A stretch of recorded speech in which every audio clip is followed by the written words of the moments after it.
but can you thrive through difficult situations instead of just survive?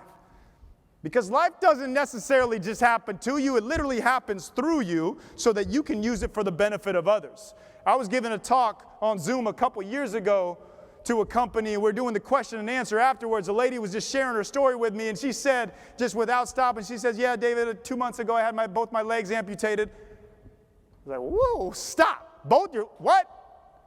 And I was, I don't know how I do it. Like, that's so hard. She said, no, David, somebody's going to go through the same exact thing, and I'm going to show them how to do it with joy, to go through the struggle with joy, to thrive instead of just survive. Wow. There's that joy word again. Must be something to that. So are you the clutch player? Can you thrive when any difficult situation happens? Because circumstances, situations, they're always going to happen. They don't change you, though. You stay the same. You change them.